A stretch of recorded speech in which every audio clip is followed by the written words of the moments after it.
ये ठहरा सा पानी कई खामोश दास्तानें अपने सीने में दफन किए बैठा है, कभी खामोश तो कभी उगलने की जल्दी में। और इसी नदी के दोनों रूपों की तरह थी सतगुरु राम सिंह जी की अमर कहानी, कहीं शांत तो कहीं तूफानों से घिरी हुई। ऐसा क्या था उनके व्यक्तित्व में कि मैं अपना सारा काम छोड़कर इतिहास के विस्मृत पन्नों में उन्हें खोजने लगा। सतगुरु राम सिंह जी के बारे में नामधारियों से ज्यादा कौन जान सकता है? आखिर इस पंथ के निर्माता वही तो थे।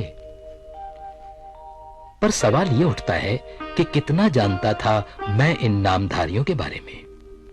बस इतना कि वो अपनी सफेद पोशाक, सीधी पगड़ी और सादे पहनावे से लाखों में पहचाने जाते हैं, और यह भी कि उनके गुरुद्वारे उनकी पोशाक की तरह ही सरल और सहज होते हैं। पर मेरे लिए उस व्यक्ति को जानना बहुत जरूरी था जो इनकी सोच, इनके विचारों और पहनावे के पीछे था। क्या वो व्यक्ति गुरु था या नेता, या फिर विद्रोही, या एक ही इंसान के तीनों पहलू?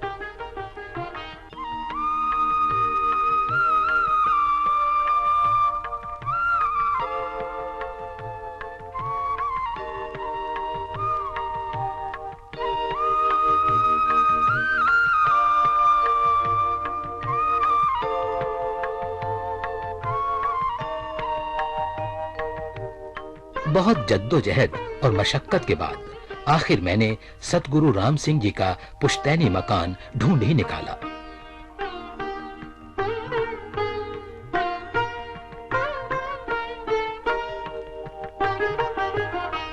इसी कमरे में 3 फरवरी 1816 में वसंत पंचमी के दिन उनका जन्म हुआ था। सतगुरु राम सिंह जी के जन्म के पीछे एक दिलचस्प कहानी है।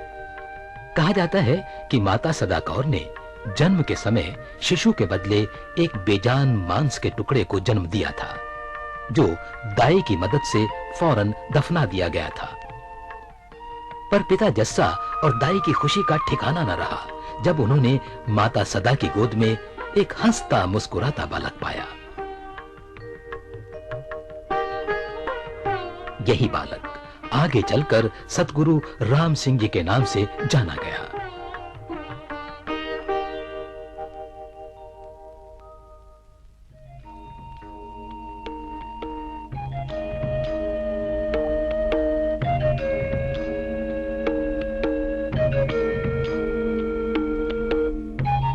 देश की स्वतंत्रता के लिए नामधारी सिखों की अकथनीय कुर्बानियों को जंग आजादी के इतिहास के प्राथमिक पन्नों पर कूका आंदोलन के नाम से अंकित किया गया है, और इस आंदोलन की लगाम थी सतगुरु राम सिंह जी के हाथों में।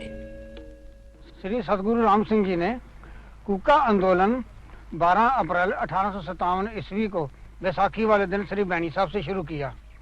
नाम की मस्ती में लीन रहने के कारण सतगुरु जी के अनुयायियों को नामधारी एवं स्वतंत्रता के लिए पुकार करने के कारण इन्हें कूका कहा जाने लगा। इतिहास में कूका आंदोलन के नाम से ही सतगुरु जी का आंदोलन प्रसिद्ध है।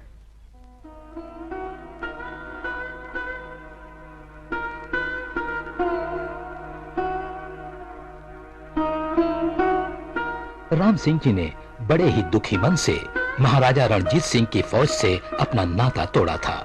उन्होंने पथ से भटके और मर्यादा की हदों को पार कर चुके सिखों को गुरु गोविंद सिंह जी के बताए सिख धर्म के आदर्शों पर पुनः चलने के लिए प्रेरित किया। साथ ही नाम जप और गुरबाणी पाठ पर जोर दिया। सतगुरु राम सिंह जी ने लोगों के अंदर न केवल आत्मसम्मान, देश प्रेम और भक्ति की भावना को जगाया, बल्कि समाज में मौजूद बुराइयों के खिलाफ एक जंग भी छिड़ी। लेखक संत सिंह जी के अनुसार सतगुरु राम सिंह जी के धार्मिक और सामाजिक सुधार आम जनता के लिए धार्मिक नेताओं के चंगुल से निकलने की बुनियाद बन गए। 19वीं सदी में कन्याओं के जन्म लेते ही हत्या कर देना या उन्हें बेच देना या बाल अवस्था में ही उनका विवाह कर देना, ऐसी कुरीतियां समाज में प्रचलित थीं। इन सब का ताल्लुक विवाह में होने वाले असहनीय खर्च से था।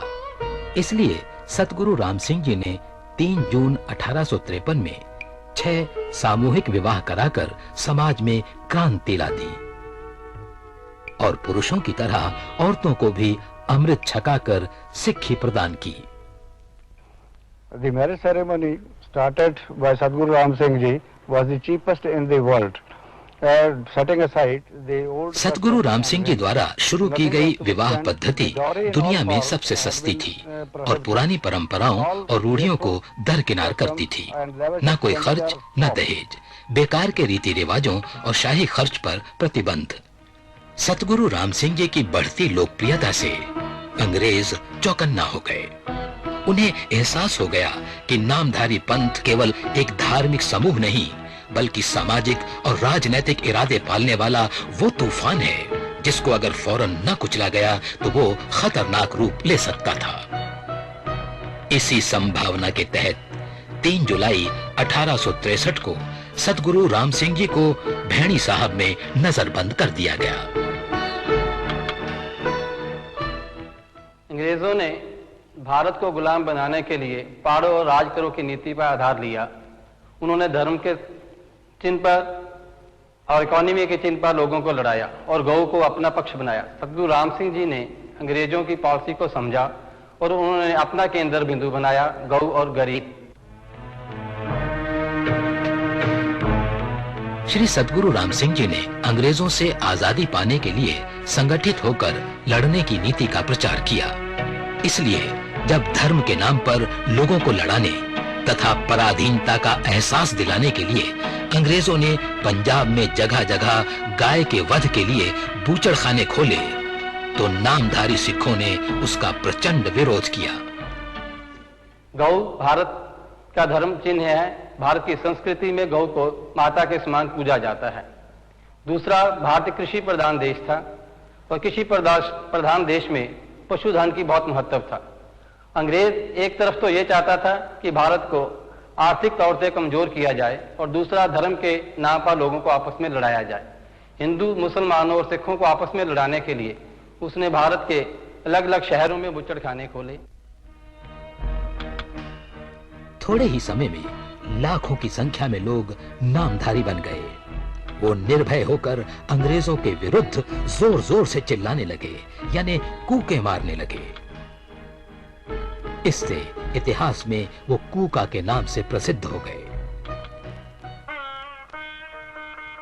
सिख धर्म नामधारी सिखों द्वारा जैसे समझा और बताया जाता है, अलग परंपरा है और सिख समाज द्वारा समझा और बताया गया सिख धर्म अलग परंपरा।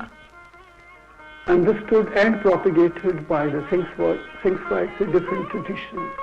गुरु गोविंद सिंह जी के द्वारा स्थापित आदर्शों को ही सतगुरु राम सिंह जी ने आगे बढ़ाया था। यही उनका प्रमुख योगदान था।